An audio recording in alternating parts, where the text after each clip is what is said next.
Good evening. My dad's not letting me inherit the land. I have to buy it. So I just wanted you to know that. So I seen Mr. Petrolakis throw stones at a lady at the Salida.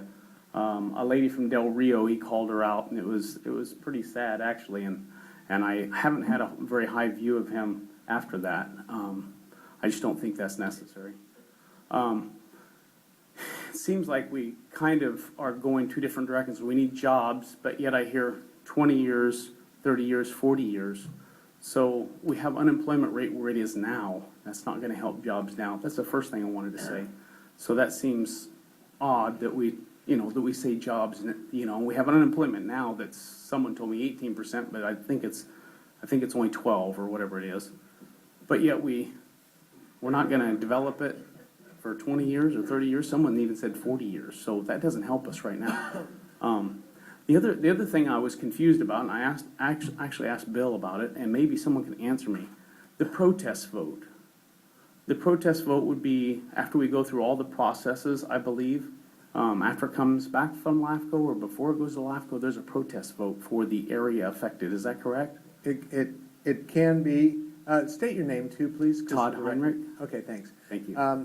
Once the annexation process starts forward, if LAFCO approves it, you have a chance at that time to. So that's for the area that the line is drawn around. Is that correct? Right. So and just to be clear, sure, you have to gather signatures. Yes. If you get 25% of the registered voters, right, it goes on the ballot. If you get over 50% of just signatures, you don't even go to a ballot. It drops. And that's the point I wanted to really solidify, because it was brought up by Mr. Goldstein here that that's not going to be a problem.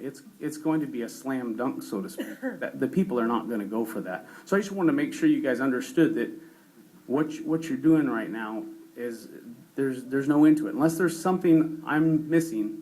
And there's some backdoor thing that maybe Mr. Petrolakis can come up with. It's not going to happen. So anyway, thank you for listening to me. Councilmember Zalaki. Hold on. Yes, sir. That's what I was trying to make my point about, is this isn't where we're going in and taking property. No, I understand that. The landowner that owns the property gets to make that decision. Right. This is a discussion to determine what are we going to do with Modesto and address. I understand that. But my point in regards to go right now, is that so we're saying they're not going to sell. Yeah, so it's not even true. going to ever get to that point. So it's your point. The next generation or the next yeah, may want another option. Right. And that's where the difference would be. And I would differ in opinion with you that I don't think they will. I think we've got a heritage here that won't happen. So and hopefully we'd have other options by that time. I would go in a different area. I would hope so. Thank you. You're welcome. Thank you for asking that question.